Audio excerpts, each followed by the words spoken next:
एक विधवा महिला 10 साल बाद अपनी ससुराल पहुंचती है।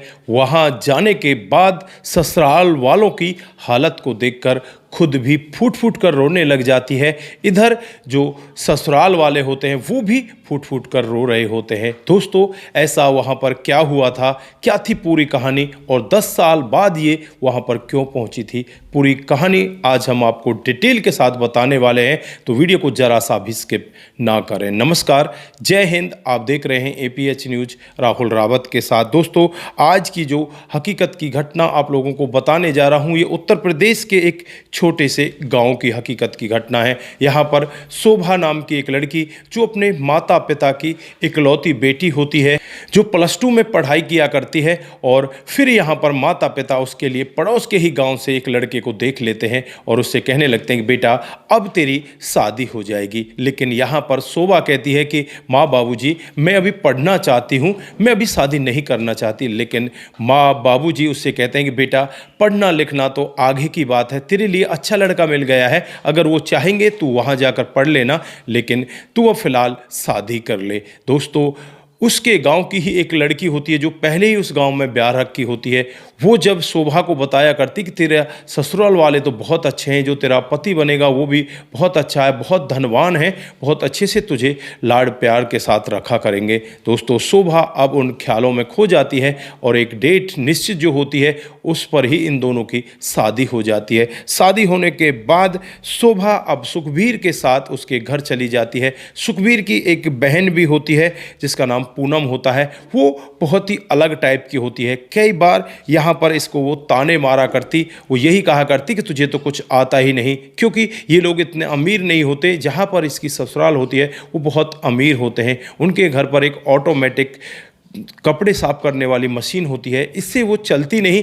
तो उसकी जो ननद होती है वो कहने लगती है तू तो गंवार है, तू जानती क्या है, चलो मैं तुम्हें सिखा देती हूँ। दोस्तों, ये कुछ नहीं कहती, चुपचाप सहन करती है। बुरा तो इसको लगता है लेकिन ये सहन कर जाती है। इसी हिसाब से धीरे धीरे समय बीतने लगता है और समय लगभग शादी को 2 साल बीत जाते हैं।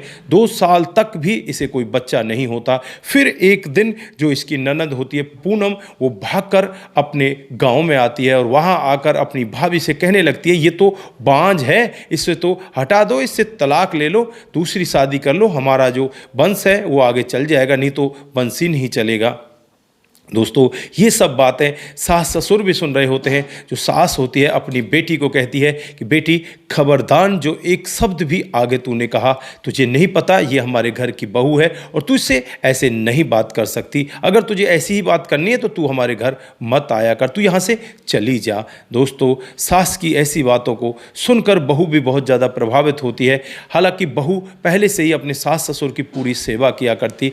अब यहाँ पर धीरे धीरे और समय बीतने लगता है। एक दिन का वाकया होता है जब इसका पति सुखबीर एक दिन अपने किसी काम से तहसील के लिए जा रहा होता है, तभी रास्ते में उसका एक्सीडेंट हो जाता है और एक्सीडेंट भी इतना भयावह होता है कि जो सुखबीर होता है वहीं पर उसके प्राण पखेरु उड़ जाते हैं। दोस्तों, जब इस सब के बारे में शोभा को पता चलता है, शोभा दहाड़े मार मार कर रोने लगती है। घर वालों को पता चलता है तो घर वालों की भी हालत बुरी होती है। तभी वहाँ पर वो ननद आ जाती है और ननद इस शोभा के ऊपर ही आरोप लगाने लगती है कि इसने ही मेरे भाई को खा लिया। मैंने पहले ही कहा था कि तुम इसे यहाँ से निकाल दो, ये बहुत ही कुलिच्छनीय है, हमारे घर के लिए ठीक नहीं है। दोस्तों, इधर शोभा पर क्या बीत रही थी, उसका पति चला जाता है। इधर जो ननद होती है इतनी बुरी तरह से उसके ऊपर आरोप लगाने लगती है। दोस्तों, अब वो करे तो क्या करे, कुछ नहीं करती। 2-3 दिन जैसे तैसे करके वहाँ पर बिताती है और फिर जब उसकी 12वीं यानी 13वीं हो जाती है, 13वीं के बाद अब ये अपने सास ससुर के पैरों को छूकर यहाँ से जाने लगती है। सास ससुर हालांकि उससे कहते हैं कि बेटा तू कहाँ जाएगी, तो वो कहती है कि मैं अब कहाँ जाऊँगी, मैं तो अपने मायके ही जाऊँगी। दोस्तों, उसके बाद जो शोभा होती है वो अपने मायके पहुँच जाती है। मायके पहुँचने के बाद वहाँ पर भी घर वाले उसका स्वागत भी करते हैं और उसे कहने लगते हैं बेटा अब तेरे लिए हम दूसरी जगह रिश्ता देख रहे हैं, तू वहाँ पर शादी कर रहे हैं। लेकिन शोभा साफ मना कर देती है कि मैं अब शादी नहीं करना चाहती। अपने पिताजी से कहती है कि पापा मैं अब पढ़ना चाहती हूँ, क्या मुझे पढ़ने की आज्ञा मिल जाएगी। पापा भी बहुत अच्छे होते हैं, कहते हैं कि बेटा क्यों नहीं मिलेगी, तू पढ़, मैं तेरे साथ हूँ। दोस्तों, अब ये शोभा यहाँ पर अपनी पढ़ाई करने लगती है, लगातार पढ़ाई करती है। 6 सालों का समय बीत जाता है। 6 साल बाद वो एक सरकारी टीचर लग जाती है। अब तो अड़ोसी पड़ोसी रिश्तेदार वहाँ पर रिश्ते के तांते लगा देते हैं, कहने लगते हैं कि अब तो इस लड़की की शादी कर लो, अब तो ये इस तरह से पढ़ लिख गई है। लेकिन वो फिर भी मना कर देती है कि मैं यहाँ पर अभी कोई शादी वादी के विचार में नहीं हूँ। दोस्तों, इन सब तानों से ऊब कर वो वहाँ से चलकर सीधे एक शहर में चली जाती है और वहाँ रहकर वो अपने कामकाज को आगे करने लगती है। धीरे धीरे और समय बीतता है, लगभग 10 साल का समय बीत जाता है इसके पति को जाए हुए, और वो अब एक दिन अपने घर पर आती है। दीपावली का समय होता है, दीपावली से 3 दिन पहले का वाक़या होता है जब वो अपने घर पर आती है। जो माँ है वो भी बड़ी खुश होती है, पिता है वो भी खुश होते हैं, कहने लगते हैं कि बेटी अब तू यहीं रहे और यहीं रहकर अपने कामकाज को कर। वो कहती है ठीक है मैं यहीं रह जाऊंगी, लेकिन मुझसे शादी के बारे में बात मत करना। वो कहते हैं ठीक है, तो उससे कोई शादी के बारे में बात नहीं करेगा।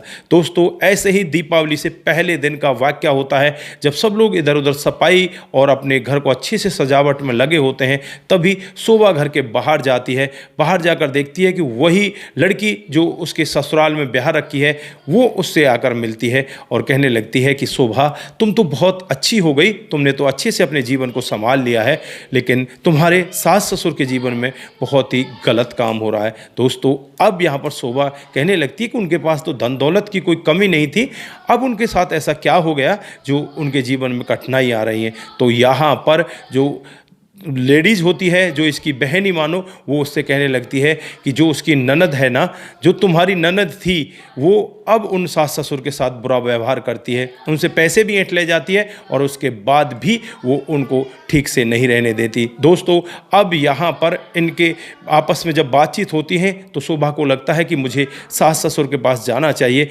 मुझे वहाँ रहकर उनकी सेवा करनी चाहिए, उनको मेरी ज़रूरत है। अपने माता पिता से मिलती है, उनसे कहती है कि माँ बाबूजी, मैं अपनी ससुराल जा रही हूँ। तो यहाँ पर माँ बाबू जी भी एक बार के लिए सोच में पड़ जाते हैं कि बेटा तू क्या कह रही है। तो वो कहती है कि हाँ, मैं अपनी ससुराल जा रही हूँ, मेरे सास ससुर के साथ बहुत गलत हो रहा है, मैं उनकी वहीं पर सेवा करूँगी। उसके बाद वो अपना बैग पैक करके बिना कुछ देरी किए हुए सीधे अपनी ससुराल में पहुँच जाती है। और जब वहाँ पर पहुँचती है तो वहाँ जाकर जो दृश्य देखती है, 2 चारपाई बिछी होती है, उन पर बूढ़ा बूढ़ी बैठे होते हैं और बस वो यही कह रहे थे कि पता नहीं परमात्मा हमें कब यहाँ से लेकर जाएगा। जो दीवारें हैं वो भी चीख चीख कर यही कह रही थी कि इनकी सहायता के लिए कोई होना चाहिए। शोभा अपने सास ससुर से कहने लगती है कि माँ बाबूजी, मैं आ गई हूँ, अब आपको किसी तरह की कोई टेंशन लेने की ज़रूरत नहीं है।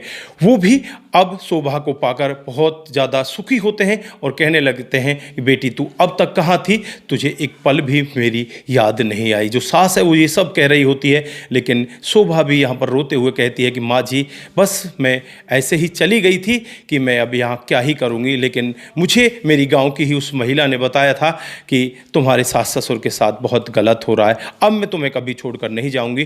दीदी को वो ज़मीन दे दो ना, जिस ज़मीन के चक्कर में दीदी ने तुम्हें परेशान करके रखा है।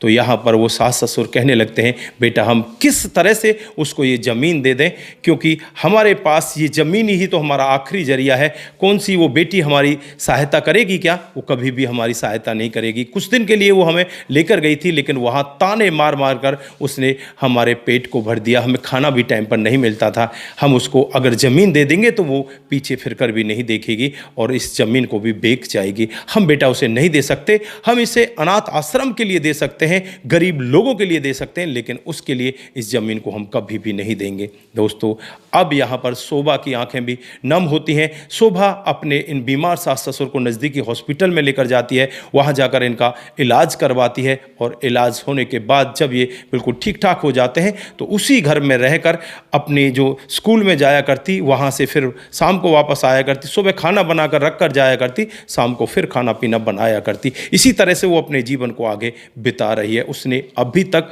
कोई शादी नहीं की है, वो बस यही कह रही है कि मैं अपने सास ससुर की सेवा कर रही हूँ।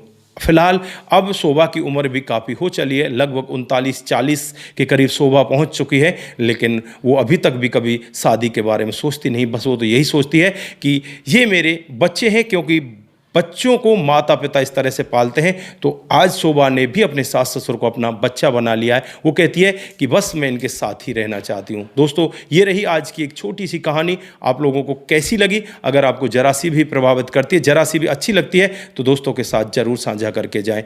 दोस्तों, आज के लिए बस इतना ही। फिर मिलते हैं किसी नए मोड़ के साथ। तब तक के लिए आप अपना ख्याल रखें, परिवार का ख्याल रखें, सतर्क रहें, सावधान रहें, रिश्तों की अहमियत को जरूर समझें। नमस्कार, जय हिंद, जय भारत।